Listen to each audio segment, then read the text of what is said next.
بھائی جب کوئی غم آئے، پریشانی آئے تو واویلا نہ مچھایا کرو، رونے دھونے کی اجازت ہے۔ یہ بے صبری نہیں ہے، جب انسان کو غم ہوتا ہے روتا بھی ہے، ہائے ہوئے بھی کرتا ہے، لیکن اللہ کو برا بلا کہنا شروع کر دینا، میرے ساتھ اللہ یہ کر، میرے ساتھ اللہ میں ہی میرا ہوں اللہ کو۔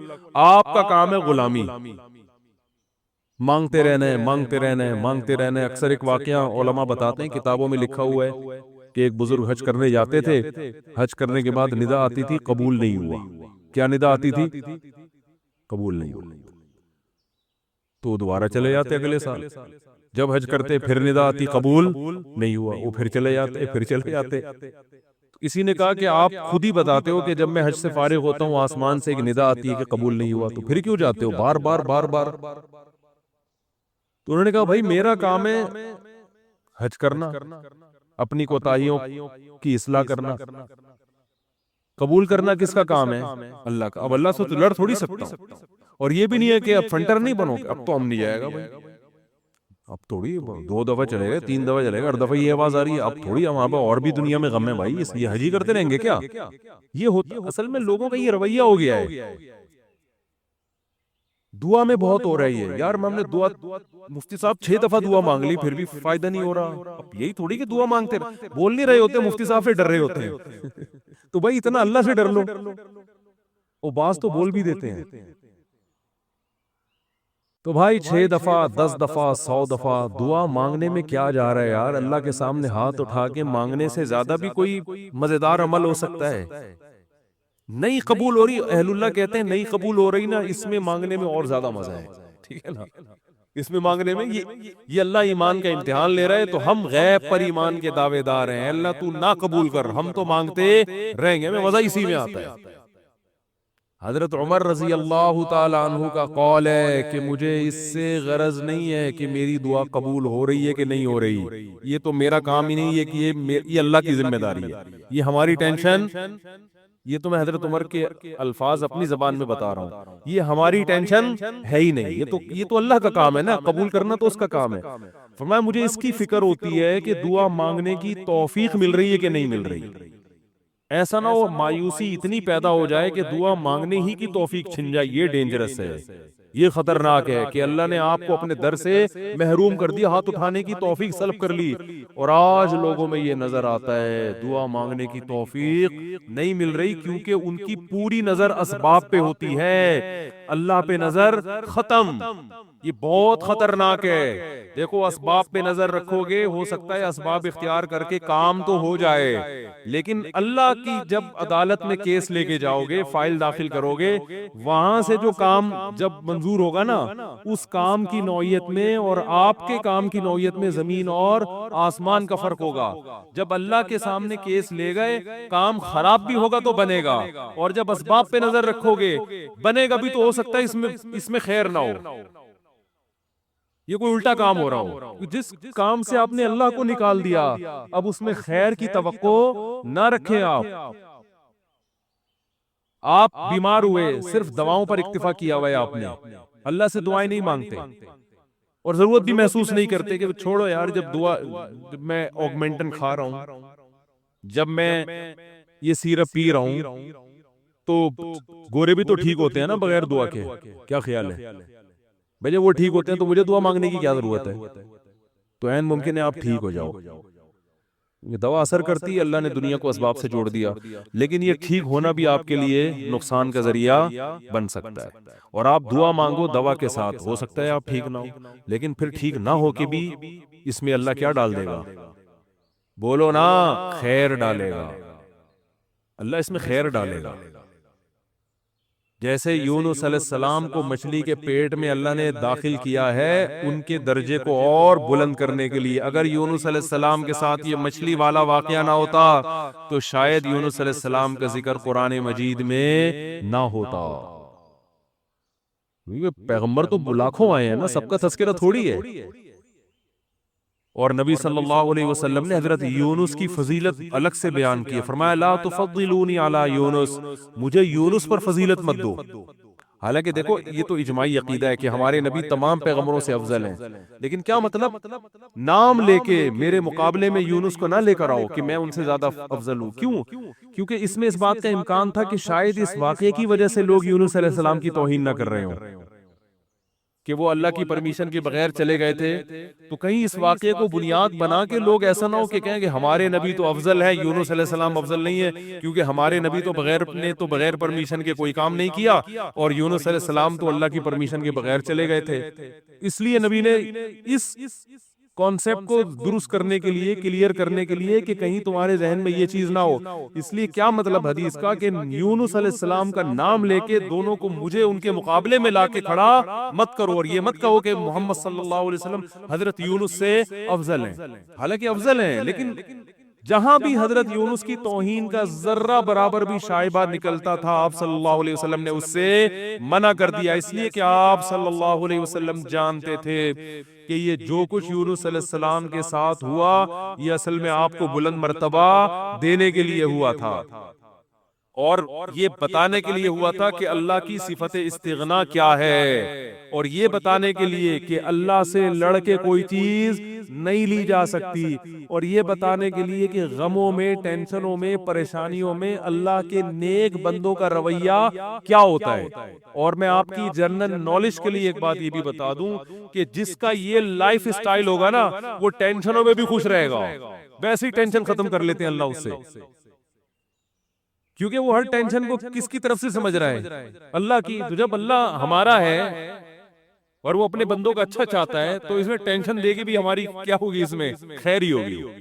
اس نے یعقوب علیہ السلام سے جو بیٹا چھینا تو یعقوب علیہ السلام کو نوازنے کے لیے چھینا، یوسف علیہ السلام کو جو بچپن میں باپ سے الگ کر دیا مصر کا بادشاہ بنانے کے لیے کیا اس نے، نہ چھنتے نہ بادشاہ بنتے۔ تو ہمارا کام ہے ہر برائی اپنے کھاتے میں ڈالیں، سمجھ رہے ہو کہ نہیں سمجھ رہے؟ اور ہر اچھائی کس کی طرف منسوخ کرے؟ اللہ کی طرف۔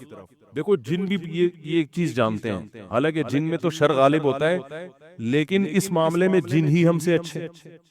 سورہ جن میں ہے کہ 28ویں پارے میں 29ویں پارے میں ہے نا سورہ جن، اس میں اللہ تعالیٰ نے جنات کی تبلیغ کا تذکرہ کیا ہے۔ ہوا یہ تھا کہ رسول اللہ صلی اللہ علیہ وسلم قرآن مجید کی تلاوت فرما رہے تھے تہجد میں، مسجد جن وہاں مکہ میں موجود بھی ہے، تو جنات کا ایک وفد وہاں سے گزرا، انہوں نے جب قرآن سنا تو بڑے حیران ہوئے، یہ تو بالکل ویسا کلام ہے جیسا موسیٰ علیہ السلام پر نازل ہوئی تھی تورات اور حضرت عیسیٰ پہ انجیل، یہ تو بالکل ویسا کلام ہے۔ یعنی ان کو اندازہ ہوا کہ یہ پیغمبر ہیں، وہ ہو سکتے ہیں جن بھی پڑھے لکھے ہوں، یعنی اہل کتاب میں سے ہوں۔ تو وہ اچھا اس میں توحید کا بیان بھی تھا، تو وہ جنات جا کے اپنی قوم کو تبلیغ کرنے لگے۔ اچھا پھر ایک اور واقعہ یہ ہوا تھا کہ جنات جب آسمانوں پہ جاتے تو شہاب ثاقب کے ذریعے ان کا آسمانوں پہ داخلہ بند کر دیا گیا، تو یہ خبر بھی جنات میں پھیل گئی کہ پہلے ہم جاتے تھے کچھ نہیں ہوتا تھا، اب جانا روک دیا جا رہا ہے۔ یہ جو شہاب ثاقب ہوتے ہیں نا چنگاریاں، اس پہ سائنسدان اعتراض کرتے ہیں یہ تو ویسے رگڑ لگنے سے وہ یعنی ستاروں کے ٹکڑے، سیاروں کے ٹکڑے ٹوٹتے ہیں، رگڑ دگنے سے یہ ہوتا ہے، تو یہ کوئی اسلام کے منافی نہیں ہے۔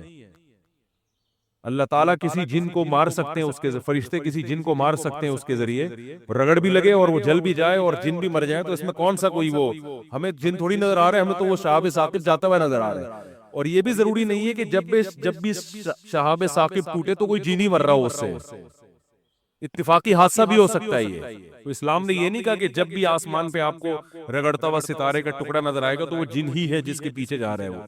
بعض دفعہ ایسے ہوتا ہے کہ جنات کا تعاقب ہوتا ہے اس کے ذریعے، تو یہ نبی کے دور میں ہوا، اور اس کی دلیل یہ ہے کہ جب قرآن کی آیتیں نازل ہوئی نا کہ جنات نے کہا کہ ہم جب جاتے ہیں تو شہاب ثاقب آتا ہے، تو اس پر کسی مشرک نے اعتراض نہیں کیا کہ یہ تو پہلے بھی آ رہے تھے، اب تھوڑی آ رہے ہیں، کوئی نیا واقعہ تھوڑی ہے، یہ تو پہلے بھی آ رہے ہیں۔ تو جنات نے یہ کہا کہ ہم نے دیکھا ہے کہ ہمارا اوپر داخلہ بھی کیا ہو گیا، منع ہو گیا، دنیا میں کوئی بڑا واقعہ ہوا، تو واقعہ انہوں نے دیکھا کہ بھئی یہ قرآن نازل ہو رہا ہے اور یہ کوئی دنیا میں نیا مذہب آیا ہے اور یہ پیغمبر ہیں، تو انہوں نے جا کے اپنی قوم کو تبلیغ کی، جس کا سورہ جن میں تذکرہ ہے۔ تو تبلیغ میں انہوں نے یہ الفاظ کیے کہ وَأَنَّا لَمَسْنَا السَّمَاءَ فوجدناها ملئت حرسا شدیدا وشہبا، ہم پہلے کی طرح جب آسمانوں پہ جاتے ہیں تو ہم اس میں پہرے دیکھ رہے ہیں، اور شہاب ہے، پتھر ہیں جن سے ہمارا تعاقب ہو رہا ہے، تو یہ کچھ کام ہوا ہے۔ آگے کیا کہتے ہیں؟ انا لا ندری، ہمیں نہیں پتا، یہ جو دنیا میں عجیب سا کام ہوا ہے نا، لا ندری، ہمیں معلوم نہیں ہے، اشر ارید بمن فی الارض، کہ جو لوگ زمین میں رہتے ہیں ان کے ساتھ برائی یعنی شر کا ارادہ کیا گیا ہے، ام اراد بہم ربہم رشدا، یا اہل زمین کے جو رب ہیں اس رب نے ان کے ساتھ خیر کا ارادہ کیا ہے۔ آپ کا آئی کیو لیول اگر اچھا ہوتا تو مزہ آ جاتا۔ ترجمے سے بات سمجھ میں آئی؟ وہ کیا کہہ رہے ہیں؟ ہمیں نہیں پتہ یہ جو نیا واقعہ ہوا ہے، اہل زمین کے ساتھ برائی کا ارادہ کیا گیا ہے، پیسو وائس، فعل مجہول، یا اللہ نے ان کے ساتھ خیر کا ارادہ کیا ہے۔ بھائی یہ بھی کہہ سکتے تھے کہ ہمیں نہیں پتا کہ اللہ نے ان کے ساتھ خیر کا ارادہ کیا یا شر کا ارادہ کیا ہے۔ شر اور خیر دونوں کی نسبت کس کی طرف کرتے؟ اللہ کی طرف، کہ پتہ نہیں اللہ اب انسانوں سے اچھا چاہ رہا ہے، یا کوئی عذاب آنے والا ہے، یا کوئی کچھ اچھا ہونے والا ہے، ہمیں نہیں پتا لیکن کچھ ہونے والا ہے۔ نہیں آ رہی بات؟ ارے بھائی، جنات کو جب یہ واقعہ ہوا نا، اوپر جانا بند ہو گیا آسمانوں پہ، تو جن آ کے آپس میں گول میز کانفرنس بلائی، انہوں نے بولا کہ بھائی کچھ کام عجیب سا ہو رہا ہے، کچھ ہو رہا ہے، یا تو کوئی بہت اچھا ہوگا یا کچھ برا ہو رہا ہے، یعنی کچھ نہ کچھ تو ابھی کائنات میں نیا ہوگا، اس زمین پہ کچھ نیا ہوگا، بمن فی الارض، اہل زمین کے ساتھ کچھ نیا ہونے والا ہے۔ اب یہ نہیں پتا کہ اچھا ہونے والا ہے یا برا، تو یا تو دونوں میں اللہ کا نام نہ لیتے، یہ کہتے ہمیں نہیں پتا اچھا ہونے والا ہے یا برا ہونے والا، یا اگر اللہ کی طرف نسبت کرنی تھی تو یہ کہتے ہمیں نہیں پتا کہ اللہ اچھا کرے گا یا اللہ ان کے ساتھ کیا کرے گا، برا کرے گا۔ بھئی جو بھی کرے گا اللہ ہی کرے گا نا، یا تو اللہ کی طرف منسوب کرو اچھائی کو بھی اور برائی کو بھی، کہ ہمیں نہیں پتا کہ اللہ نے جو آسمان میں پیرے لگا دیے ہیں تو اب اللہ کا ارادہ ہے کہ اہل زمین کے ساتھ کچھ بہت اچھا کرے گا، یا اللہ ان کو سزا دے گا، کوئی برا ہوگا ان کے ساتھ۔ لیکن جنات کا انداز دیکھو، وہ کہہ رہے ہیں جب برائی کی بات آئی تو اللہ کا نام درمیان سے غائب کر دیا۔ اشر اریدا، اریدا جو میرے تفسیر کے لیکچر سن رہے ہیں نا اسپیچز چینل پہ، ان کو پتا ہے اریدا اکریما کی طرح ہے، پیسو وائس، ارادہ کیا گیا ہے۔ کس نے کیا یہ نہیں بتا رہے، کیا تو اللہ نہیں ہے، برائی کا ارادہ کیا گیا ہے زمین والوں کے ساتھ، یا اللہ نے اچھائی کا ارادہ کیا ہے۔ اب آئی سمجھ میں؟ اب بھی اگر نہیں سمجھ میں تو آئی کیوں لیس لوگ ہیں آپ لوگ۔ پھر وہی پہلی ہے کہ وہ جو سیٹھ صاحب تھے نا، بے وقوف تھے، اپنے شاگرد سے کہہ رہے ہیں، اپنے ملازم سے، کہ ایسی پہلی پوچھ کہ اس کا جواب میں بتا سکوں، ورنہ بے عزتی ہو جائے گی نا۔ اور اگر نہیں بتایا نا میں نے اس پہلی کا جواب، تو میں تجھے چھوڑوں گا نہیں، تیری گردن اڑا دوں گا میں۔ اب پہلی پوچھ لیکن آسان، تاکہ میری عزت بھی ہو جائے کہ بھئی سیٹھ نے پہلی کا جواب دیا ہے، جب جواب دوں گا عزت ہوگی، بھئی بڑے ذہین ہیں آپ۔ تو آہستہ سے اس کو کان میں کہہ دیا کہ ایسی پوچھنا کہ مجھے جواب اس کا آ بھی جائے، اتنی مشکل نہ ہو۔ اب یہ جو ملازم تھا نا، یہ گرو کہتے ہیں نا اس کو، گرو کہتے ہیں کہ ایک چیلا کہتے ہیں، چیلا یا چیلا، بچہ بڑا ہوشیار ہے ماشاءاللہ، چیلا۔ تو وہ چیلا کے اب سوچنے لگا کہ یار ایسی پہلی پوچھو کہ بہت آسان ہو۔ اب اس نے پہلی سوچ کے آیا، سرائکی میں یہ لطیفہ ہے اصل میں، دیکھو ہک چانٹ مریساں سدھا تھیا ویسی، یہ میں نے ایک لفظ سیکھا ہے بھی سرائکی کا، اب کسی کا مطلب نہ پوچھنا، وہ چماٹ لگا دے گا آپ کو کھینچ کے۔ دیکھو ہک چانٹ مریساں سدھا تھیا ویسی، ٹھیک ہے، تو یہ کسی سے کہنا نہیں، ورنہ کوئی گارنٹی نہیں ہے، ٹھیک ہے۔ تو وہ جو تھا نا، اس میں اس نے پہلی سوچی، اس نے کہا حضور، اب مجھے پوری سرائکی تو آتی نہیں نا، وہ ہمارے حضرت سرائکی میں سناتے تھے یہ لطیفہ، وہ مزہ سرائکی میں ہی ہے۔ خیر، ایک مخلوق ہے، پونچھ گھمیندی ہے، چولہے کے گرد گھومدی ہے تے میاؤں میاؤں کرندی ہے بھائی، پونچھ بلی ہے نا، سب کو پتا ہے بھائی، اور چولہے کی گرد اکثر گھومتی، اور آخر میں کمبخت نے یہ بھی بتا دیا کہ میاؤں میاؤں کرندی ہے، کہ یار ایسا نہ ہو یہ کوئی شیر اور چیتا کو لے آئے۔ اب یہ کھوپڑی اس کی کام نہیں کر رہی نا، آئی کیوں؟ اب یہ گھنٹہ بیٹھ کے سوچ کے کہتا ہے یار کس مسیح، کہہ رہے ککیڑ مرغا نا۔ اب یہ جو چیلا تھا نا، اس نے بولا اگر میں نے بول دیا نا کہ یہ غلط ہے تو میری تو ایسی کی تیسی، اور یہ تھا ڈیڑھ ہوشیار۔ یہ اگر یہ کہہ دیتا کہ جی یہ جو ہے کیا نام ہے صحیح جواب دیا، تو اس کو یہ شبہ تھا کہ جو میرا گرو ہے وہ کہے گا کہ یہ شاید 2 نمبری کر رہا ہے، تو اس نے بڑی چالاکی سے کام کیا۔ اس نے بولا حضور لگتا ہے کسی نے دسیا ہے، یعنی اتنی مشکل پہلی میں نے پوچھی تھی اور آپ نے بالکل درست جواب دیا، یہ کسی نے یقیناً آپ کو بتایا ہے۔ تو جواب کہتے ہیں نہیں، عقل کی دوڑ ہے، عقل کی دوڑ ہے بھائی، ادھر کیا ہے یہ عقل کی دوڑ ہے، ہمارے ادھر ایسی پڑھتے ہیں عقل کی دوڑ ہے، عقل کی دوڑ ہے بھائی یہ۔ تو میں نے اتنی ڈیٹیل میں آپ کو بتایا، اب بھی سمجھ میں نہیں آیا کہ جنات کیا کہہ رہے ہیں، انا لا ندری، ہمیں نہیں پتا، اشر ارید بمن فی الارض، کے زمین والوں کے ساتھ شر کا ارادہ کیا گیا ہے، ام اراد بہم ربہم رشدا، یا رب نے خیر کا ارادہ کر لیا ہے۔ تو کتنی تمیز ہے جنات میں ہے بھائی، حالانکہ شر کا ارادہ بھی اگر کیا تو اللہ نے کیا ہے، خیر کا ارادہ بھی کیا تو کس نے، لیکن قرآن جنات کے ان الفاظ کو نقل کر کے، قرآن نا سمندر ہے، بہت سارے مضامین قرآن میں ہوتے ہیں، ایک ایک آیت میں بہت ساری چیزیں نکل رہی ہوتی ہیں، تو یہاں یہ جہاں یہ بات ثابت ہو رہی ہے، تبھی تو فقہاء نے بیان کیا نا کہ قرآن اور حدیث سے استدلال 4 طریقوں سے ہوتا ہے، عبارت النص، اشارت النص، اقتضاء النص اور دلالت النص۔ 4 طریقے ہیں جہاں سے فقہاء قرآن و سنت سے مسائل نکالتے ہیں، جو اصول فقہ میں پڑھائے جاتے ہیں۔ جو آج کل جو نئے محقق آ رہے ہیں نا مارکیٹ میں، انہوں نے ان میں سے کوئی اصول بھی نہیں پڑھا ہوتا، تو اس سے ہی بھی پتہ چل رہا ہے قرآن تمیز بھی سکھا رہا ہے ہمیں کہ جنات سے تمیز سیکھ لو، ہمیشہ شر کی نسبت اپنی طرف کرو، صحیح ہے نا، میری وجہ سے ایسا ہوا، یہ ساری خرابی کس کی وجہ سے ہوئی ہے، میری وجہ سے ہوئی ہے بھائی، میری کوئی کوتاہی ہے جس کی وجہ سے شکست ہوئی ہے۔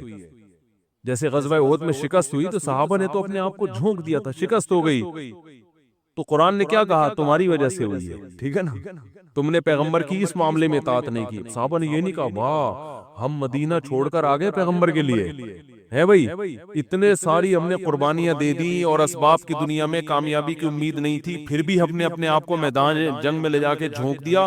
اب ایک گھاٹی پہ اگر 50 آدمیوں کے میں سے چند لوگوں نے اگر امیر کی اطاعت نہیں کی تو اس کی ہم سب کو اتنی بڑی سزا مل رہی ہے، دوسرے کوتاہی تو انہوں نے کی ہے اور قرآن کہہ رہے کہ تم نے کی ہے، سب کی طرف نسبت کیوں کی جا رہی ہے؟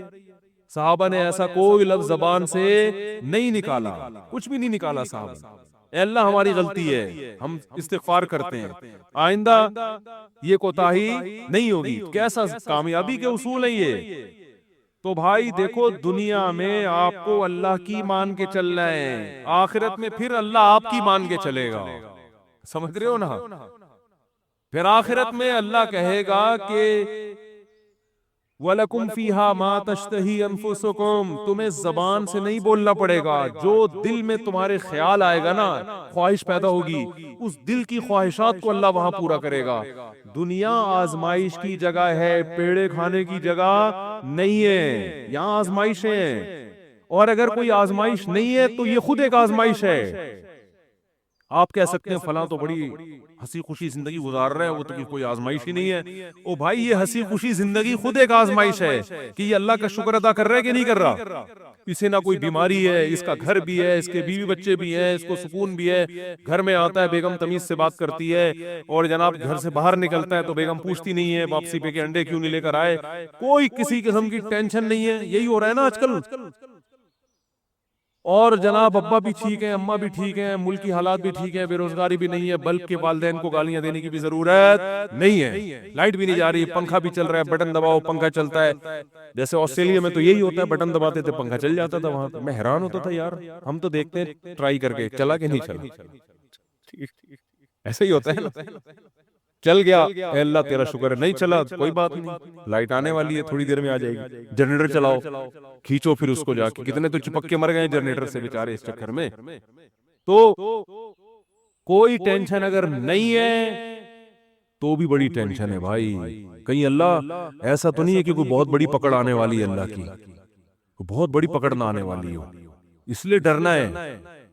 تبھی کہتے ہیں نا الایمان بین الخوف والرجاء، خوف اور امید کے درمیان ہے ایمان. اللہ کی نعمتوں پہ خوش بھی ہونا ہے لیکن خوف کے ساتھ، اترانا نہیں ہے، خوف کے ساتھ. یار اللہ نے مجھے گاڑی بھی دے دی، گھر بھی دے دیا، بیوی بچے بھی دے دیے، روزگار بھی اچھا ہے، صحت بھی اچھی ہے، سب کچھ ہی مجھے مل گیا، تو کہیں یہ استدراج نہ ہو، اللہ کی طرف سے ڈھیل نہ ہو، کیونکہ فرعون کو بھی سب کچھ مل گیا تھا.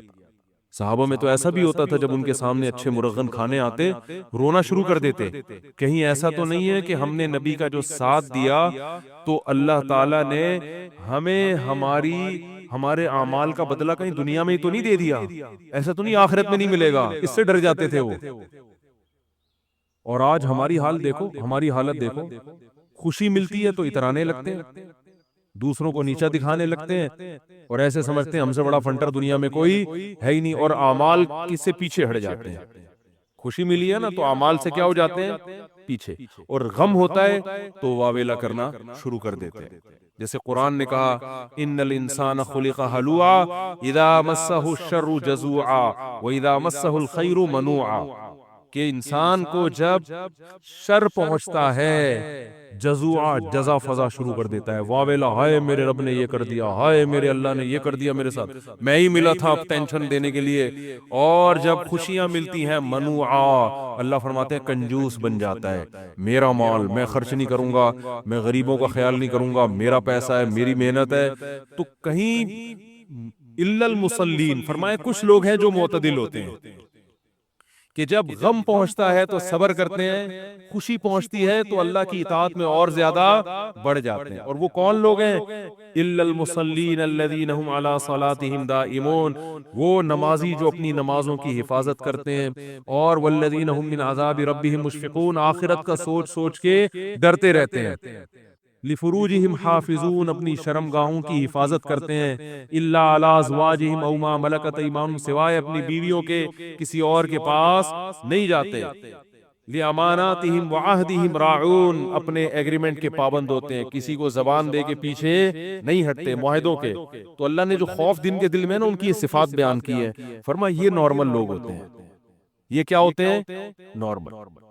آج کسی نے بتایا کہ وہاں ایک افغانی آئے ہوئے تھے، وہ کہنے لگے کہ ہم نے وہاں امریکیوں کو دیکھا ہے کہ جب ان کی لڑائی ہوتی ہے نا وہاں افغانستان میں، تو ادھر افغانی جب شہید ہوتے ہیں تو ان کے دوسرے جو بھائی ہیں نا وہ صبر کرتے ہیں، بھائی شہید ہو گئے اللہ تعالیٰ اس کے درجات بلند کرے. انہوں نے کہا کہ جب کوئی امریکی قتل ہوتا ہے تو چیخ چیخ کے رو رہے ہوتے ہیں فوجی. تو یہ ایک اسلام کا ایک صاف نظر آتا ہے کہ مسلمان غم کیسے جھیلتا ہے، اور جس کا آخرت پر ایمان نہیں ہے، حالانکہ ان کی فوج میں موٹیویشنل اسپیکر بہت ہوتے ہیں جو ان کو موٹیویٹ کرتے رہتے ہیں ملک، لیکن وہ کہتے ہیں ذرا سا زخم ہوتا ہے ایسا چیختے ہیں. ہمارے ہاں بچے بھی ایسے نہیں روتے جیسے فوجی رو رہے ہوتے ہیں، ایسا چیخ رہے ہوتے ہیں اور ایسا ایک دوسرے کے گلے مل رہے ہوتے ہیں، یار تیری ٹانگ ٹوٹ گئی، ہاں ہاں وہ. تو ایسے کئی لوگوں نے بتایا جو بھی آتے رہتے ہیں نا وہاں سے آنا، جو افغانی تو آتے ہیں یہاں تجارت کے لیے، تو کہتے ہیں ہم جب دیکھتے ہیں نا اس طرح کہیں لڑائی ہو رہی ہو افغانیوں میں اور ان میں جو آپس میں لڑائی ہو رہی ہے، تو اس میں یہ منظر ہمیں دیکھنے کو ملتا ہے کہ وہ چیخ رہے ہوتے ہیں اور جب ان کے زخم ہوتے ہیں تو کچھ بھی نہیں، آرام سے بیٹھے ہوئے تھوڑا کرار ہے بس، اور کچھ نہیں. یہی حال میتوں پہ بھی ہے. آپ دیکھ لو دیندار اگر واقعی دیندار ہے وہ میت پہ چیخو پکار.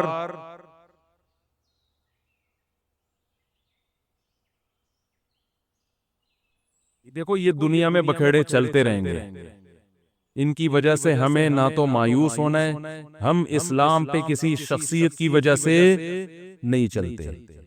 اپنے آپ کو ایسا بناؤ ہی نہیں، کسی شخصیت کے ایسے حوالے کر دو کہ یہ ہے تو میں ہوں، یہ نہیں ہے تو میں بھی نہیں ہوں.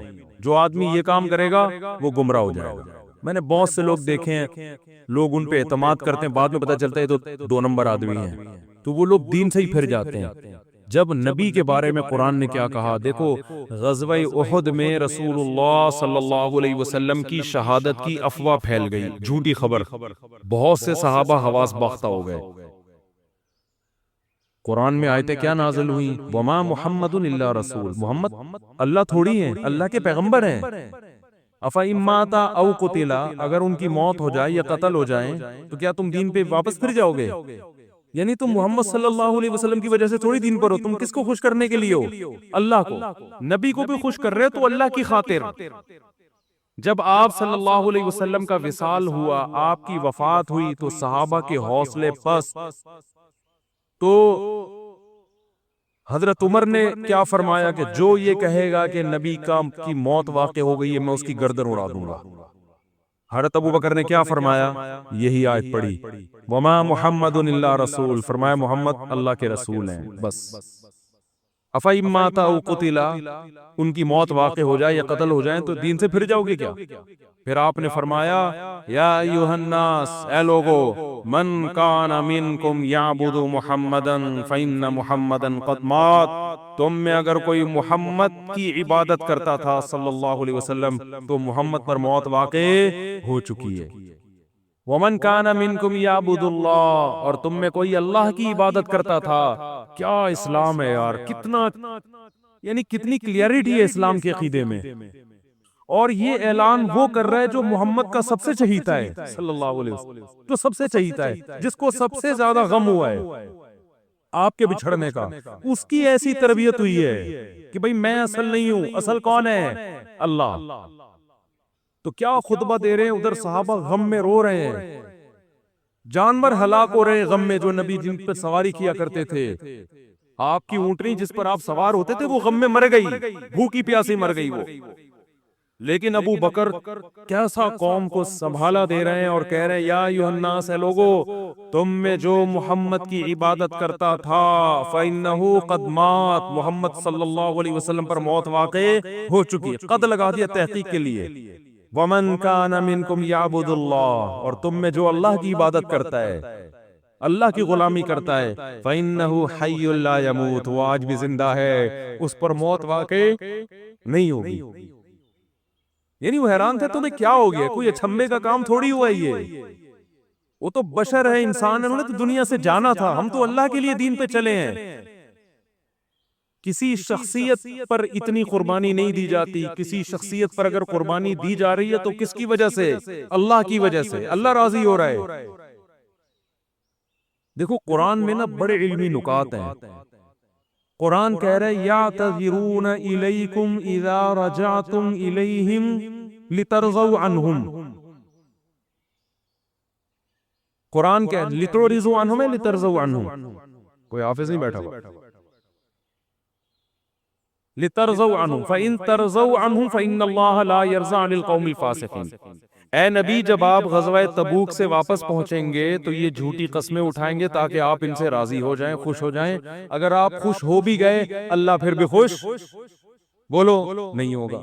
دیکھو یہاں نبی کو خوش کرنے کا ثواب کیوں نہیں مل رہا؟ کیونکہ یہاں نبی کو خوش کرنے سے مقصد اللہ کو خوش کرنا نہیں ہے. تو قرآن کہہ رہا ہے ایسی خوشی کا میں ایسی خوشی پہ خوش نہیں.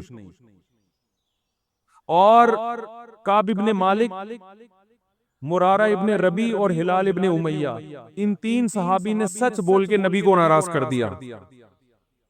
منافقین نے جھوٹ بولا نا کہ یہ عذر تھا، یہ عذر تھا، ہم تبوک میں اس لیے نہیں آ سکے، یہ مسائل تھے، یہ مسائل تھے. نبی عالم الغیب نہیں، آپ نے کہا چلو بھائی ایسے ہی ہوگا، آپ خوش ہو گئے، ٹھیک ہے بھائی جاؤ، کوئی سزا نہیں، کچھ بھی نہیں. اللہ نے کہا آپ خوش ہیں، اللہ نہیں خوش ان سے.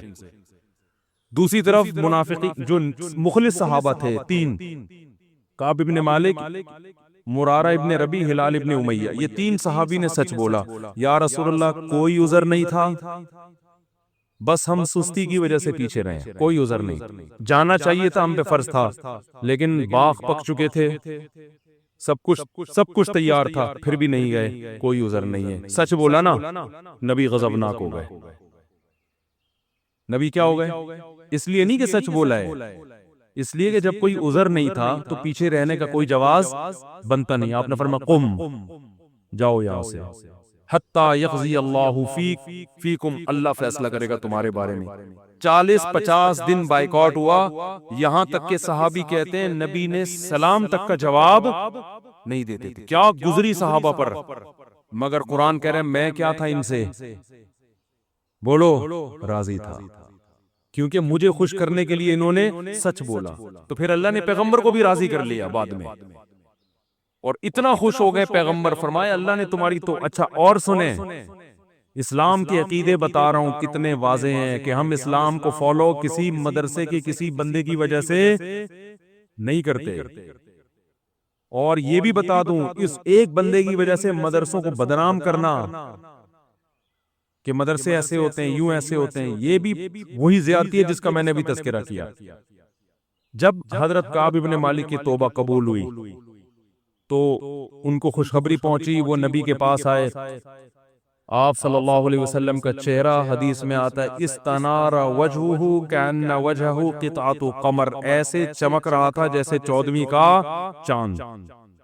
آپ نے کیا فرمایا؟ ابشر بخیر یوم مر علیک منذ ولدتک امک، اے کعب اس دن کی خوشخبری قبول کرو کہ جس دن سے تمہاری ماں نے تمہیں جنا ہے، آج تک ایسا خوشی کا دن تمہاری زندگی میں نہیں آیا، اس دن کی مبارکباد ہو تمہیں. حضرت کعب مالک نے کیا کہا؟ امن کا ام من عند اللہ، یہ خوشخبری آپ کی طرف سے یا اللہ کی طرف سے؟ نہیں آ رہی بات. اس فکر میں لگے ہوئے ہیں کہ اللہ راضی ہے کہ نہیں ہے. دیکھو نبی کے راضی ہونے کا تو یقین ہو گیا نا. یہ نہیں سمجھ میں آیا، یہ تو آسان کیس نہیں ہے، بہت مشکل کیس.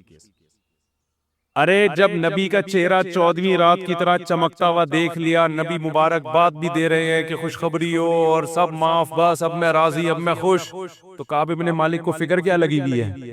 نہ یا رسول اللہ ذرا کلیئر کریں بات، صاف بتائے یہ خوشخبری اللہ کی طرف سے ہے یا یعنی اللہ بھی راضی ہوا ہے کہ نہیں ہوا؟ فرمایا لا بل من عند اللہ، نہ میری طرف سے نہیں، کس کی طرف سے؟ اللہ. میں بھی اس لیے خوش ہوں کہ اللہ خوش ہے، اللہ نے معاف کر دیا اس لیے میں بھی خوش ہوں. پھر کعب ابن مالک خوش ہوئے ہیں